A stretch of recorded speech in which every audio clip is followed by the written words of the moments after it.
Bonjour et bienvenue dans Espoir Podcast. Aujourd'hui, on va parler d'un sujet très profond. Un sujet qui te concerne directement, même si tu n'en es pas conscient. La nafs, ton moi intérieur. C'est celle qui réagit, qui désire, qui résiste, qui se calme ou qui s'emballe. Et cette nafs a plusieurs états. Des états que nous traversons tous, parfois sans le savoir. Avant de continuer, une chose importante.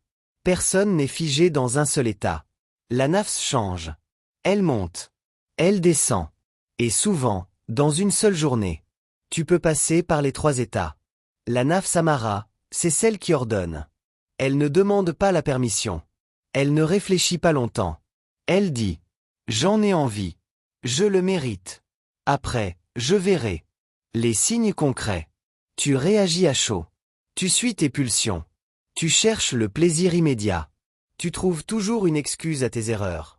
Même quand tu sais que ce n'est pas juste. Tu le fais quand même. Cette nafs n'est pas méchante en soi. Elle est non éduquée. Question pour toi.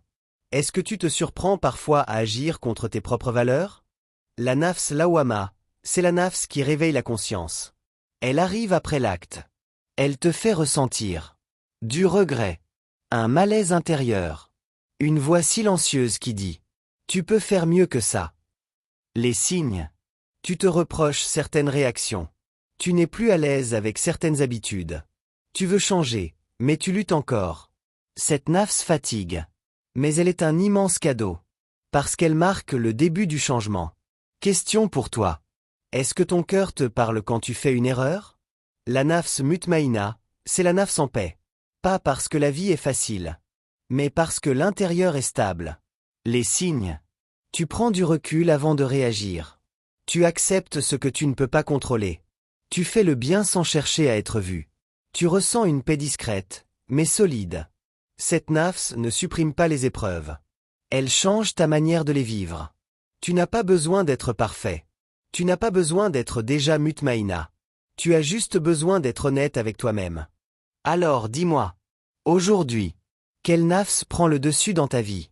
Celle qui ordonne? Celle qui se reproche? Ou celle qui commence à s'apaiser? Dans la prochaine épisode, on parlera d'une question essentielle.